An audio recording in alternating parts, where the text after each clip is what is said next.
Howdy YouTube, this is Jeremiah James, and I've got a little video here to show you how you can smoothly modulate using two progressions I've made around the circle of fifths. So we're going to start in the forward direction. The forward direction is the easier direction. The example, we've got a progression I made to smoothly modulate forward. It goes like this. It's a 1. We're starting on C.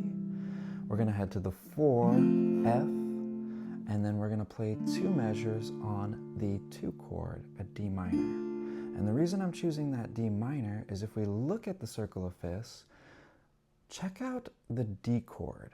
That's actually the 5th of G, and that's where we're going to want to play D chord because it's the strongest pull back to G as home.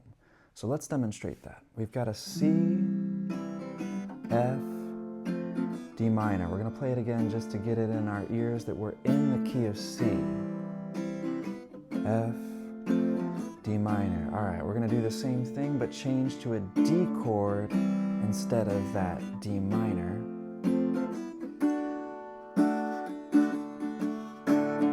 And now the question, do we modulate? Let's go for it. How smooth was that? Very smoothly. Just modulated nice and easily by using a chord substitution, but it was a smart chord substitution because it just happened to be the 5th of where we wanted to go.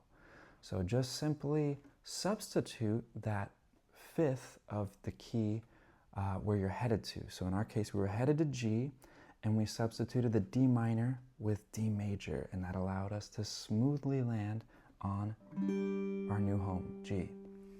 All right, let's take it in the other direction. So now we're going to go from C, but we want to head toward F.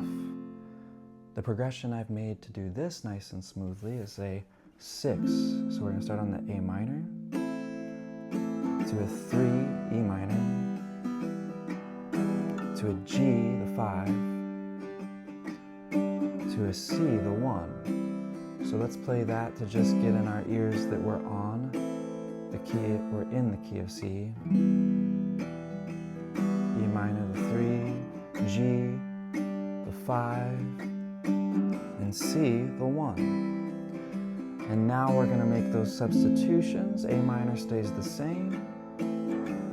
E minor stays the same. Here comes our first substitution, G minor, because F has G minor and not a G, so we're hinting at heading toward F already. And we're going to take a quick detour and actually go to the F major chord and then use a perfect cadence by heading to C and changing it to a dominant and come right back to our home, our new home. So we made that modulation happen coming back to F.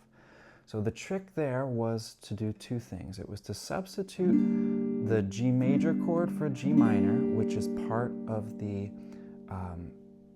chords within F, not necessarily C. So we're already getting our ear used to the new key.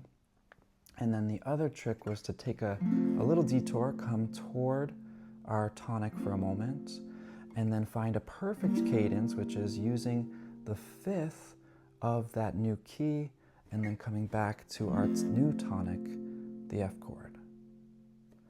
So those are 2 ways, 2 progressions you can use to modulate both forward and backwards.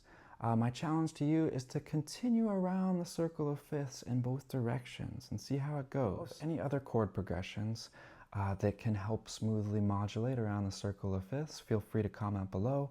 If this content does help, make sure to thumbs up, subscribe to my channel, and maybe consider becoming a patron for just $1 a month. If you'd like to support me as an indie artist, I have my own merchandise, Renegade Audio, available for sale. And every sale I make through that channel goes toward funding my original music as an indie artist. Otherwise, I'll see you on the next video. Thank y'all for considering supporting me.